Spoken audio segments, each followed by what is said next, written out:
Turakira kumwe muri B7 turakira kumwe na Tigo sponsor officiel wa B7 kuri TV1.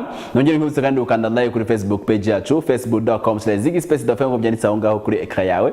Hanyuma noneho reka tuve muri traditional tugiye muri hip hop. Umuhanzi Fireman umwe mu bashinze daire groupe crew ya Tough Gang hamwe n'abanzi bagenzi be ngo abona ko hari abantu bagifata hip hop nk'umuziki w'amabandi ibintu bidasobanutse.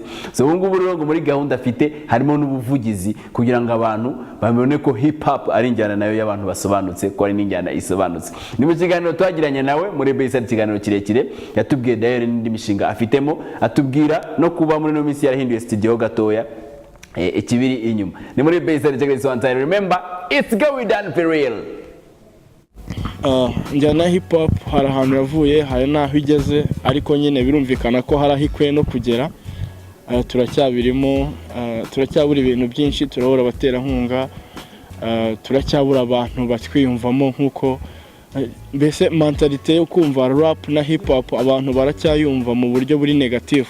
Ariko uko iminsi igenda ngira ngo tugenda tuapprovinga ko ibintu bishobora no kuba positive, kuko ngira ngo bamaze kubibona uko badufataga, uko badutekerezaga ntago ariko babisanze. Ibyo rero ni kimwe, ibyo ni bimikizere ko ejo n'ejo bundi hari igihe bishobora guhinduka bikava hano bikagera hano, nkuko n'ubundi uko bimeze ubu ngubu ntago ariko byari bimeze.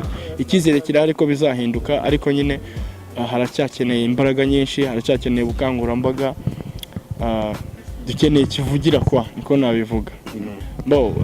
Ikintu rap igamije ahanini yenda ngiye ku giti cyanjye ninjye wakwivugira, rap yanjye igamije kuvana u Rwanda hano ikarugeza hano mu rwego rw'imitekerereze, mu rwego rw'imyitwarire. Ntekereza ko uburyo nitwara, uburyo nandikamo n'ibyo mvuga ari byo bizagera icyo bihindura kuri societe nyarwanda.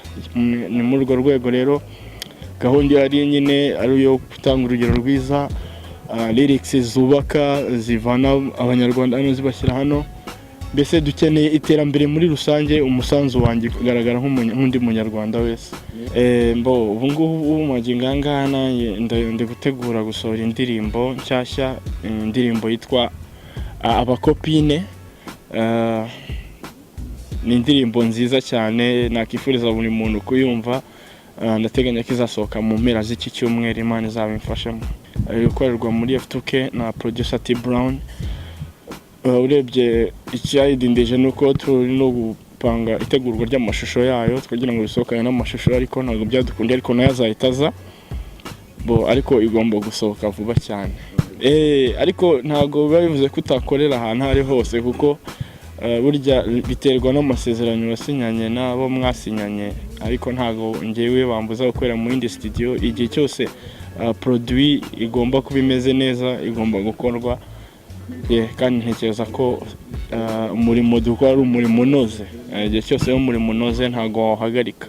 Vuba aha cyangwa bitinze uzabona umusaruro, icyo nzi nta gihombo, ntuzinubire intangiriro cyangwa ngo ucibwe intege nuko wenda nta mikoro.